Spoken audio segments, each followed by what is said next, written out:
오늘은 민수기 8장 말씀을 통해서 은혜를 받으시겠습니다. 등잔 때 불을 밝히라는 것과 또 내인을 하나님 앞에 드려서 봉사하게 하는 그런 말씀이 나오고 있습니다. 1절에요. 여호와께서 또 모세에게 말씀하여 이르시되, 모든 일을 진행시킬 때마다 항상 하나님은 말씀하신다는 것입니다. 그래서 우리는 그 말씀을 잘 듣고 순종하는 그런 사람들이 되어야 한다라고 하는 것입니다. 말씀하여 이르시되 라고 하는 것입니다. 그래서 모세는 참 온전한 하나님의 사람이라는 게 말씀을 잘 듣는 사람이었다는 것입니다. 우리도 말씀을 잘 들으시기 바랍니다. 하나님은 말씀으로 오시는 분이시다. 우리를 만나 주신다 라고 하는 것입니다. 2절에요. 아론에게 말하여 이르라. 등불을 켤 때에는 7 등잔을 등잔대 앞으로 비추게 할지니라 하시매, 모세야 너 가서 아론에게 말하라. 모세를 통하여서 지금 아론에게 말하라는 것입니다. 그러면 모세는 그 말씀을 받은 대로 아론에게 가서 그대로 하나님의 말씀을 전해 주어야 한다라고 하는 것입니다. 아론이 등불을 켤 때, 그 7 등잔을 켤 때에 그 등불이 앞으로 비추게 할지니라 라고 하는 것입니다. 그 성소 안에는 이 7 등잔대가 어둠을 밝히는 것입니다. 이 등잔대, 빛을 밝히는 것은 또 예수 그리스도를 상징합니다. 어둠을 밝히는 생명의 빛이다라고 하는 것입니다. 그러면 우리도 세상에서 빛을 발하기 위해서는 누구로부터 은혜를 받아야 됩니까? 예수의 은혜가 내게 임할 때 나도 빛을 발하는 사람이 되어진다라고 하는 것입니다. 내게서 빛을 발하는 능력이 없습니다. 달이 스스로 빛을 못 내듯이, 태양빛을 받아서 밤을 밝히듯이 우리 성도님들도 예수의 빛을 받을 때, 예수의 은혜를 받을 때에 세상 속에서 빛을 발하는 하나님의 사람들로 살아갈 수 있는 줄로 믿습니다. 그 등잔대에 불을 밝혀라 라고 하는 것입니다. 그래서 그 빛이 앞으로 비추게 하라. 들어갈 때에 이 등잔대는 성소의 왼쪽에 있습니다. 그리고 그 앞에 전면에는 무엇이 차려져 있습니까? 떡상이, 진설병이 올려진 떡상이 12개의 진설병이 차려져 있습니다. 그래서 이 등불은 그 앞으로 떡상을 향하여 비춘다는 것입니다. 떡은 말씀을 또 상징하는 줄로 믿으시기 바랍니다. 그 떡은 또 예수의 몸을 상징합니다. 그래서 이런 하나님의 은혜의 빛이 조명해 줄 때에, 비춰줄 때에 우리는 또 말씀으로 은혜를 받게 되는 것입니다. 그리스도의 영광을 위하여 살아가게 된다라고 하는 것입니다. 빛을 발하게 된다는 것입니다. 그 떡상 떡 12개는 12지파를 의미한다라고 하는 것입니다. 하나님의 빛이 이스라엘에게 비춰질 때에 그들에게는 생명의 은혜가 임한다. 오늘 우리에게도, 교회에도 이 하나님의 거룩한 빛이, 예수의 빛이 비추어져야 교회가 세상의 등불이 될 줄로 믿습니다. 3절에 아론이 그리하여 등불을 등잔대 앞으로 비추도록 켰으니 여호와께서 모세에게 명령하신과 같았더라. 등불을 등잔대 앞으로 비추도록, 그 떡상을 향하여 비추도록 그렇게 말씀대로 모세를 통하여 명령하신 대로 하였더라라고 하는 것입니다. 이것이 온전한 예배를 드리는 것이고 신앙생활을 잘하는 것이다 라고 하는 것입니다. 말씀대로 명령대로 하는 것, 그 말씀이 기준이 되는 삶이 하나님 앞에 온전한 삶이요 빛을 발하는 삶이다 라고 하는 것입니다. 4절에요. 이 등잔대의 제작법은 이러하니 곧 금을 쳐서 만든 것인데 밑판에서 그 꼭까지 쳐서 만든 것이라 모세가 여호와께서 자기에게 보이신 양식을 따라 이 등잔대를 만들었더라. 하나님께서 모세에게 보이신 대로 말씀하신 대로 그대로 만들었더라 라고 하는 것입니다. 그냥 밑판에서 다 쳐서 연결해서 이 7 등잔대가 올라가도록 그렇게 만들었다라고 하는 것입니다. 그 다음에 이제 5절부터는요 레위인의 위임식이 나옵니다. 레위인을 하나님 앞에 드려서 하나님 앞에 온전히 봉사하게 하는 그런 의식이 나온다라고 하는 것입니다. 이것도 말씀으로 시작합니다. 5절에요. 여호와께서 모세에게 말씀하여 이르시되, 말씀하시고 모세는 또 그 말씀을 듣고 그대로 하게끔 백성들에게 선포한다는 것입니다. 자, 오늘 이 시대도 이 새벽에도 말씀하시는 하나님이시다는 것입니다. 이 말씀을 듣고 순종할 때에 그들의 삶은 형통한 삶이 될 것이며 구원의 삶이 될 것입니다. 그런데 말씀의 길을 막고 세상을 따라가면 그 삶은 이제 죄악의 삶이 되며 하나님으로부터 멀어지는 삶이 되는 것입니다.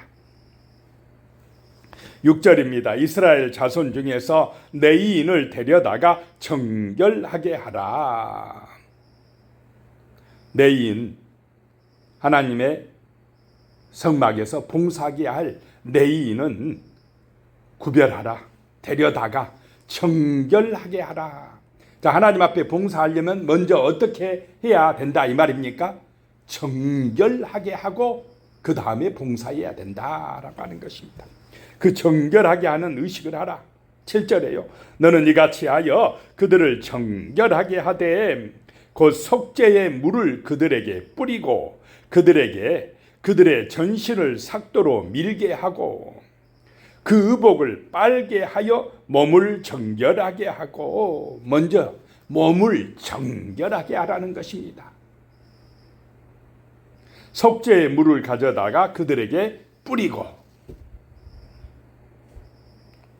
이 속죄의 물은 오늘날에는 예수의 보혈의 피를 또 예표합니다. 예수의 피를 뿌리고 그들에게 그들의 전신을 삭도로 밀게 하고, 전신을 그냥 삭도로 다 밀게 하고, 나병 환자가 깨끗해졌을 때 그들의 전신을 삭도로 밀게 하듯이 이제 거룩하게 하는 의식이라는 것입니다. 그 다음에 그 의복을 빨게 하여, 의복을 깨끗이 빨게 하여 몸을 정결하게 하고 그랬습니다. 하나님 앞에 봉사할 사람은 이렇게 몸이 정결해야 된다라고 하는 것입니다. 8절에 또 그들에게 수송아지 한 마리를 번제물로, 기름 섞은 고운 가루를 그 소제물로 가져오게 하고, 그 예외 너는 또 수송아지 한 마리를 속죄 제물로 가져오게 하고 그랬습니다. 자, 몸을 정결하게 한 후에는 하나님 앞에 뭐 드립니까? 제사를 드리고 있다는 것입니다. 번제를 드리고, 온전히 나를 헌신하겠다고 하는 번제를 드리고, 고운 가루로 그냥 내가 고운 가루처럼 갈아져서 완전히 그냥 하나님 앞에 충성하겠다는, 헌신하겠다는 의미로 소제를 드리고, 속죄제를 드리고, 내 허물과 죄를 씻기 위한 속죄 제물을 드리고, 9절에 레위인을 회막 앞에 나오게 하고 이스라엘 자손의 온 회중을 모으고, 레위인을 하나님의 성막 앞에 세우고, 또 누가 나온다고요? 이스라엘 온 백성이 나오고. 왜냐? 이스라엘 온 백성을 대신해서 누가 드려지는 것입니까? 내인이 드려지기 때문에 그렇다라고 하는 것입니다.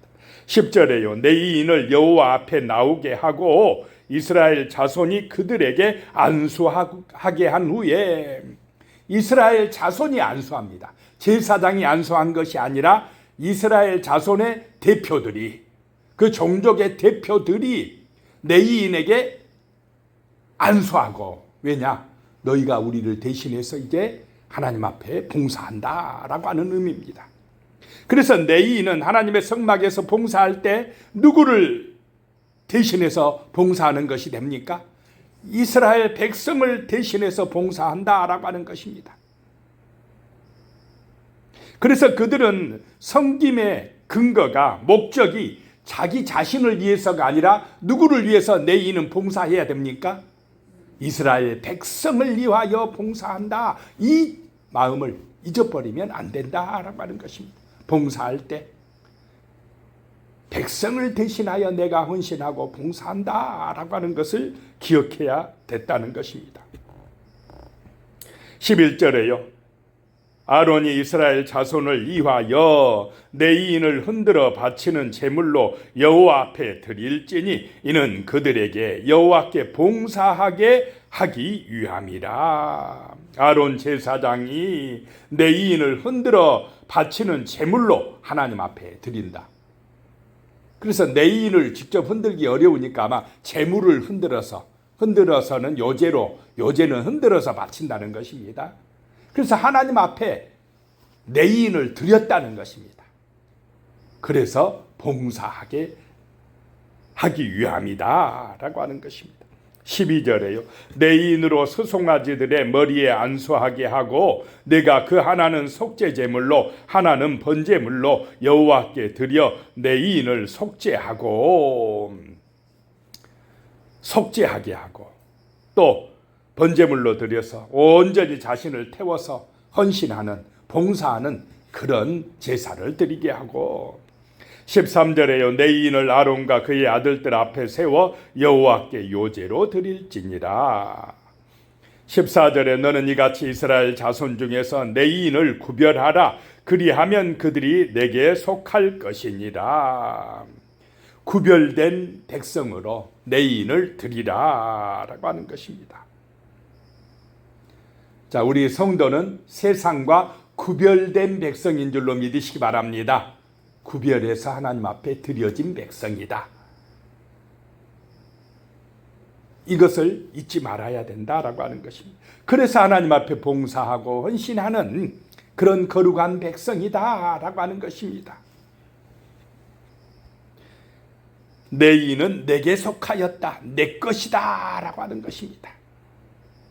15절에요. 내가 그들을 정결하게 하여 요제로 드린 후에 그들이 회막에 들어가서 봉사할 것이니라. 16절입니다. 그들은 이스라엘 자손 중에서 내게 온전히 드린 바 된지라. 이스라엘 자손 중 모든 초태생 곧 모든 처음 태어난 자 대신 내가 그들을 취하였나니. 모든 백성의 처음 난 자를 하나님 앞에 드려야 되는데 대신해서 내인이 드려졌다라고 하는 것입니다. 17절에요. 이스라엘 자손 중에 처음 태어난 것은 사람이든지 짐승이든지 다 내게 속하였음은 내가 애굽 땅에서 모든 처음 태어난 자를 치던 날에 그들을 내게 구별하였습니다. 애굽 땅에서 그날이 무슨 날이었습니까? 유월절 날 어린 양의 피를 문설주에 바르게 했습니다. 그 피가 발라진 집은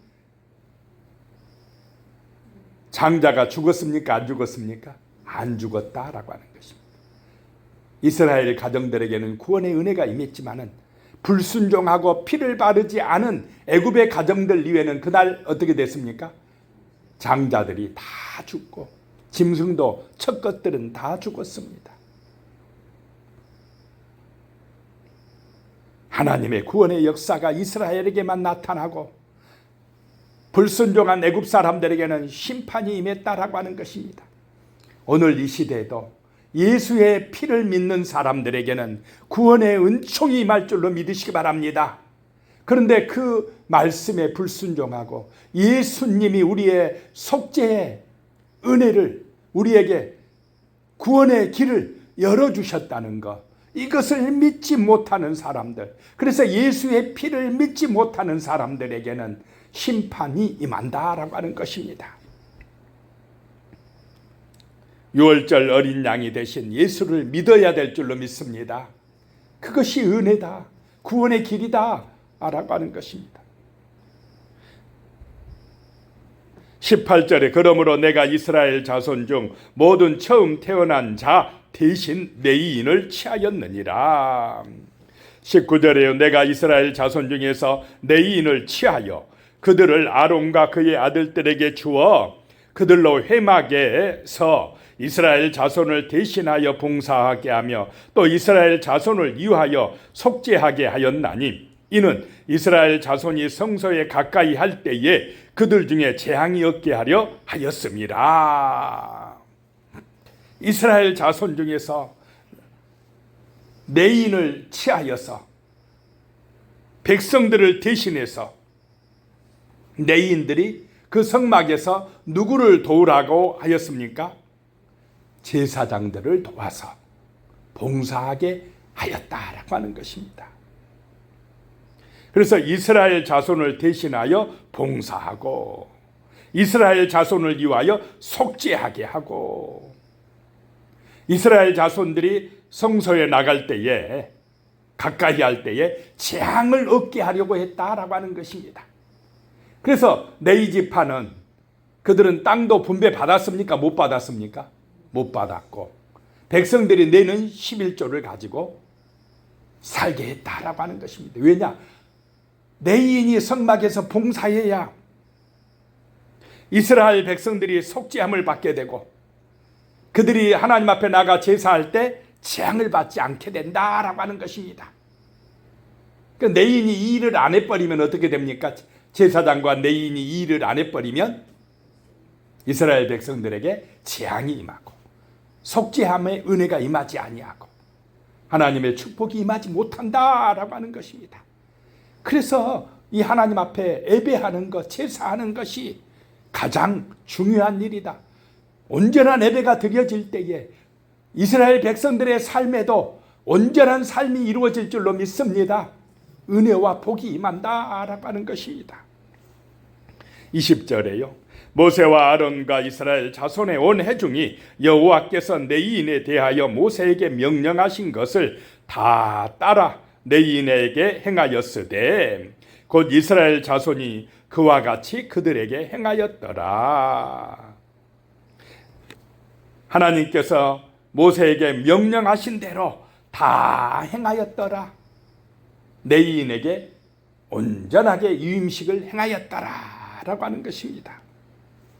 21절에 레위인이 이에 죄에서 스스로 깨끗하게 하고 그들의 옷을 빨매 아론이 그들을 여호와 앞에 요제로 드리고 그가 또 그들을 위하여 속죄하여 정결하게 한 후에 22절에 후에 레위인이 회막에 들어가서 아론과 그의 아들들 앞에서 봉사하니라. 여호와께서 레위인의 일에 대하여 모세에게 명령하신 것을 따라 그와 같이 그들에게 행하였더라. 자, 제사장이라고 해서 모세라고 해서 자기 마음대로 행하면 되겠습니까? 안 되겠습니까? 안 됩니다. 하나님의 말씀대로 그대로 하는 것이, 그대로 순종하는 것이 정말 신앙생활 잘하는 것인 줄로 믿으시기 바랍니다. 하나님께서 감동해 주시는 대로, 성령의 은혜 주시는 대로 살아가는 것이 승리의 길이다라고 하는 것입니다. 23절에요. 여호와께서 또 모세에게 말씀하여 이르시되, 말씀하시고 실천하고 말씀하시고 순종하고, 그것이 광야에서 이스라엘 백성들의 삶이다. 그것이 오늘 이 시대에 우리 성도님들의 삶인 줄로 믿습니다. 교회에서 말씀을 은혜 받고 우리의 삶의 현장에서 말씀대로 기억하고 은혜 받고 살아간다는 것입니다. 빛을 발하는 삶을 살아야 된다는 것입니다. 24절에요. 내 이는 이같이 할지니 곧 25세 이상으로는 회막에 들어가서 복무하고 봉사할 것이요. 앞에는 30세로 나왔는데 30세에서 50세, 여기는 25세에서 50세라고 나오고 있습니다. 그러면 뭐 또 성경이 틀리지 않았느냐 이렇게 생각할 필요가 없습니다. 5년 더 일찍 하라는 것은 25세에서부터 한 30세까지는 견습생으로 수습기간으로 보면 되겠습니다.